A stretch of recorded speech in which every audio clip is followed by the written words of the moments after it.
Hi everyone. See one more question of polity. I am just taking the difficult question of EPFO examination. Okay, easy आप कर लोगे आराम से और it's not that difficult. बाकी के पॉलिटी थोड़े मुश्किल थे but 2 questions I have explained. Okay, अभी ये question देखो आप, ठीक है. The Supreme Court and the High Court have exclusive original jurisdiction in disputes amongst 2 or more states, है ना, original jurisdiction, ठीक है. अब अगर आप देखोगे ये फर्स्ट स्टेटमेंट जो है, you all know that the original jurisdiction is only with the supreme court, not with the high court, ठीक है.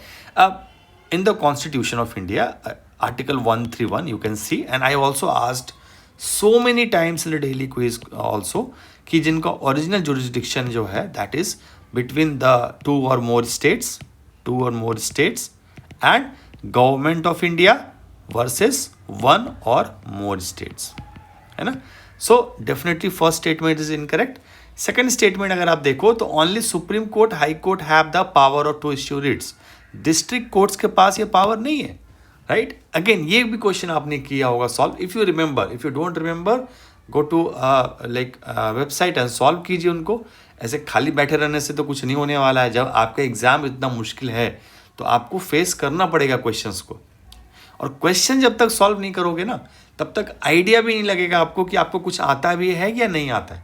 I have seen students busy with entire year, busy with just completing their syllabus. This is a worst thing any student is doing, worst. Okay, third statement अगर आप देखो, the chief minister of the state has absolutely no role in the entire appointment process of a high court जज. अब देखो यहाँ पे थोड़ा सा आपको हेल्प मिल रही है. हेल्प कैसे मिल रही है? There are 2 words which has been used here. The first says absolutely no role. Okay, entire appointment process. यहाँ पे entire word भी यूज हुआ है, ठीक है ना. अभी पूरा प्रोसेस में यूज किया. अगर वो कहते कि till it is recommended to the ministry of law, तब तक स्टेट का कोई रोल नहीं होता है. बट जैसे ही जब एंटायर वर्ड यूज होता है ना, I will tell you one thing, even if you go to the polity test of the gold tide, one word is there. I have given the original explanation from the memorandum of the procedure. Okay, there the last sentence अगर आप देखोगे, after 1 minute, let me थोड़ा सा इसको delete करते हैं. After the receipt of the recommendation of CJI, the Union Minister of Law would obtain the views of the concerned state government. This is very very important. तो आपका जो ये word है ना कि absolutely no role in the entire process, it becomes very much incorrect. और ये मैंने ओरिजिनली लिखा है, आप भी टेस्ट में देखोगे ट्रांसफर ऑफ हाई कोर्ट जज में, वहाँ हमने मेंशन किया है इसको कि स्टेट का रोल है वहाँ पे, है ना. लास्ट आप देखो कन्वेंशन को, देखो कितना अच्छा यहाँ पे स्टेटमेंट है. और ऐसे स्टेटमेंट आपको थोड़ा लॉजिकली भी सोचना है. अब सपोज ये स्टेटमेंट अगर आपको एग्जाम में आ रहा है, लास्ट स्टेटमेंट अगर आप देखो,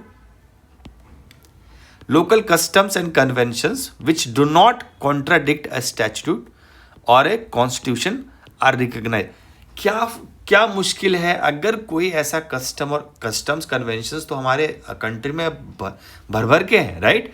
सो अगर वो कॉन्ट्राडिक्ट नहीं कर रहा है, नल एंड वॉइड नहीं है, हमारे जो कॉन्स्टिट्यूशनल प्रिंसिपल्स हैं उसको स्टैंड कर रहा है वो, and they are not like violating any law, तो उसको अकाउंट में लेके कोई भी जस्टिस को यूज करना, जस्टिस में कोई दिक्कत वाली बात नहीं है, राइट. तो फोर्थ स्टेटमेंट में अगर ये यूज नहीं होता ना, तब जाके आपको ये स्टेटमेंट कॉन्फ्लिक्ट हो जाता.